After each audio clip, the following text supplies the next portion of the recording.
pada saat Nabi SAW umur 12 tahun, Abu Talib, pamannya, waktu Abdul Muttalib sudah meninggal. Tentu Nabi SAW meninggal ibunya, meninggal ayahnya pada saat beliau 6 bulan di rahim, di perut ibunya. Kemudian Nabi SAW disponsori oleh ibunya sampai umur 6 tahun. Kemudian ibunya meninggal, lalu disponsori oleh kakeknya Abdul Muttalib dari umur 6 tahun sampai 8 tahun, 2 tahun. Dan pada saat itu Abdul Muttalib menjadi Raja Mekah. Kemudian setelah itu pamannya Abu Talib sampai masa kenabian, sampai meninggalnya Abu Talib. Tentu di sini teman-teman sekalian, waktu Abu Talib menaungi Nabi SAW dari umur 8 tahun sampai Nabi SAW dinobatkan menjadi Nabi, cukup lama. Pada saat Nabi SAW umur 12 tahun, sempat Abu Talib ingin keluar ke negeri Syam berdagang dengan beberapa teman-temannya. Lalu kemudian ikutlah Nabi SAW. Dalam buku-buku sirah disebutkan Nabi SAW bergelantungan di bajunya Abu Talib, menangis, tidak mau kecuali di bawah. Dan ini bukan tradisi Nabi SAW. Biasanya Nabi tidak pernah begini. Sampai istri Abu Talib dan Abu Talib pun heran. Biasanya Nabi SAW sangat dewasa. Sampai Abu Talib punya anak banyak.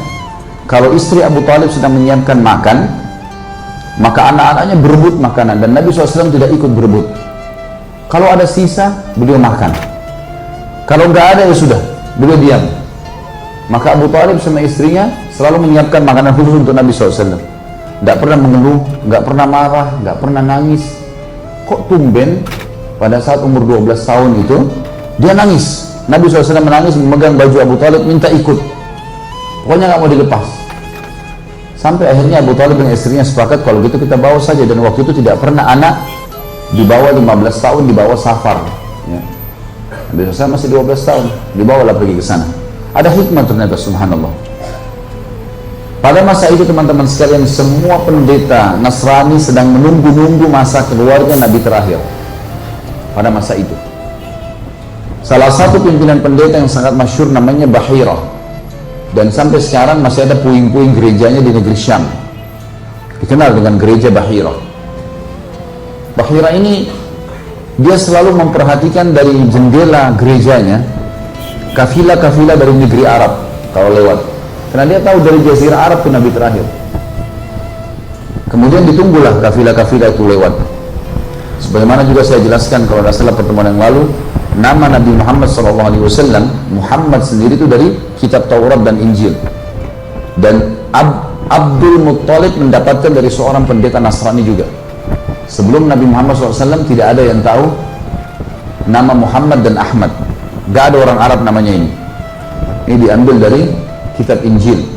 Karena pendeta pernah berkata kepada Abdul Muttalib waktu ketemu dengan Abdul Muttalib, kakek Nabi ya. Sebentar kita kembali ke kisah Abu Talib. Maka Abdul Muttalib sempat ditanya oleh seorang pendeta Nasrani di negeri Syam, dari mana kalian? Dia bilang dari Jazirah Arab. Dari kota mana tepatnya? Dari Mekah. Kata pendeta itu, akan keluar dari kota kalian Nabi terakhir yang kami semua menunggunya, dan namanya Muhammad. Orang tidak ada yang tahu nama Muhammad orang Arab pada saat itu, walaupun maknanya bagus. Muhammad dan Ahmad sama, artinya terpuji. Seperti kalau kita baca Alhamdulillah, Alhamdulillah, Yahmadu artinya terpuji. Ahmad dan Muhammad sama artinya. Maka kata Abdul Muttalib, dari mana anda tahu? Dia bilang, kami tahu dari kitab kami. Taurat dan Injil menceritakan Nabi terakhir namanya dia Muhammad. Maka Abdul Muttalib pun pulang bersama dengan 3 orang temannya. Kalau teman-teman ikuti di sirah, saya panjang lebar ceritakan tentang siapa saja nama teman Abdul Muttalib, dan akhirnya dia pulang dan mereka sepakat siapa yang dikaruniai anak pertama laki-laki atau cucu pertama laki-laki, mereka akan memberikan nama Muhammad. Dan pada saat itulah yang paling pertama menemukan cucu adalah Abdul Muttalib, dan beliau memberikan nama Muhammad. Ini rahasia nama Nabi Muhammad SAW. Baik, kita kembali kepada kisah Abu Talib tadi. Akhirnya Abu Talib ini lewat di depan, kafilahnya lewat di depan gerejanya Bahira. Tepatnya istirahat di depan situ. Uniknya kafilah ini dari semua kafilah ini lagi panas terik matahari, dinaungi oleh awan. Khusus kafilah ini yang ada Nabi SAW, kafilahnya Abu Talib ini dinaungi. Dan pada saat kafilah itu berhenti di bawah pohon kurma itu menundukkan kepalanya, menundukkan daun-daunnya, terarah ke kafilah itu. Bahira heran, Lalu dia bilang sama pegawainya, ini disebutkan dalam riwayat Bukhari ada ya. Maka dia bilang sama staf-stafnya di gereja, undang kafilah ini secara khusus makan. Buatkan makanan, semua orang kafilah ini kita harus panggil makan. Panggil makan. Masuklah Abu Talib dengan teman-temannya, dan mereka meninggalkan Nabi SAW menjaga barang-barang. Gak ikut masuk. Bahira waktu hidangkan makan, orang-orang Arab ini pada makan semua, mereka tidak tahu kenapa diundang. Bahira melihat muka satu persatu, nggak ada ciri yang dia mau cari. Dia tanya, masih ada nggak dari orang kafir yang tidak ikut? Kata mereka, masih ada, anak kecil, kami tinggalkan di luar. Kata Bahira, izinkan saya ketemu dengan dia? Kata mereka, silahkan. Pergilah Bahira bertemu dengan Nabi SAW. Lalu dipanggil Nabi SAW masuk ke dalam. Yang paling pertama Bahira lihat adalah ciri-ciri fisik. Karena dalam Taurat dan Injil disebutkan secara detail, alisnya seperti busur panah, warna hitam, kulitnya putih, pipinya kemerah-merahan, kemudian rambutnya berombak, dan yang paling ditekankan adalah di pundak sebelah kanannya ada tanda kenabian. Itu seperti gumpalan daging berwarna merah. Semua nabi punya ini, semua nabi punya ini. Di pundak sebelah kanan ada tanda seperti daging yang menggumpal lalu dikelilingi dengan bulu yang lebat. Tapi ini hanya untuk Nabi. Maka Bahira bertanya kepada Nabi SAW di umur 12 tahun. Pertanyaan pertama yang dilemparkan kepada Nabi SAW, dan ini paling gampang untuk memancing orang ini penyembah berhala atau tidak. Orang-orang Mekah sangat menghormati dua patung besar, namanya Lat dan Uzza. Ini patung besar sekali, sampai kalau orang berdiri di bawahnya patung itu, dia cuma terlihat 1/10 dari patung itu. Jadi besar sekali. Dan setiap orang-orang Quraisy kalau bersumpah atas nama Lat dan Uzza takut kualat, pasti jujur. Begitu keyakinan mereka. Jadi kalau orang Quraisy sama itu ditanya, saya tanya kamu atas nama Lat dan Uzza, pasti dia jujur, ketakutan kualat. Maka Bahira bertanya kepada Nabi SAW, hai anak kecil, saya bertanya kepada kamu atas nama Lat dan Uzza, jujurlah. Saya mau bertanya. Jawaban Nabi SAW, jangan kau sebutkan dua nama berhala itu, karena saya tidak menyukai keduanya. Belum pernah ada orang Quraisy begini nih.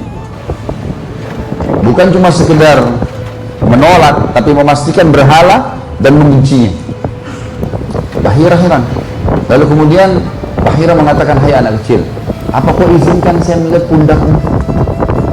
Nabi SAW, silahkan. Dibuka pundaknya, ditemukan tanda kenabian, namanya alamat nubuwah.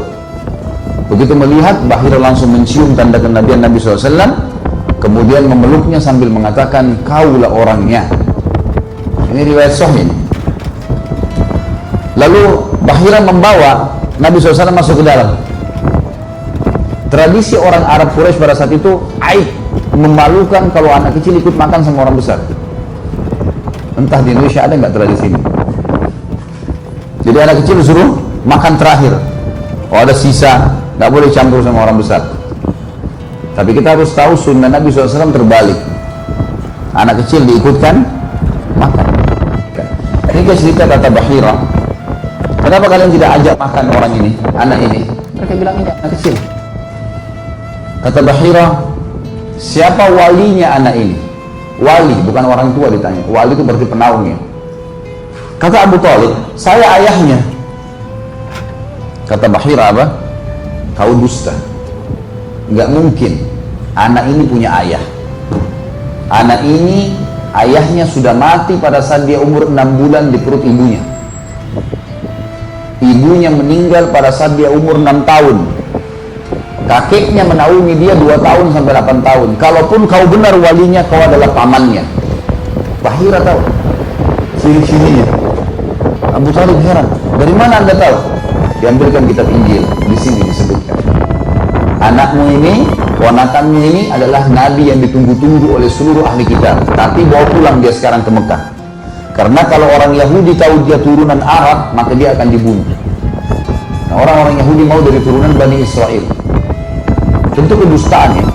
Karena Nabi Isa pun dari Bani Israel, tapi orang Yahudi tidak beriman. Jadi itu kebohongan. Tapi begitulah, akhirnya Abu Talib membawa pulang Nabi SAW ke Mekah dalam kondisi ketakutan.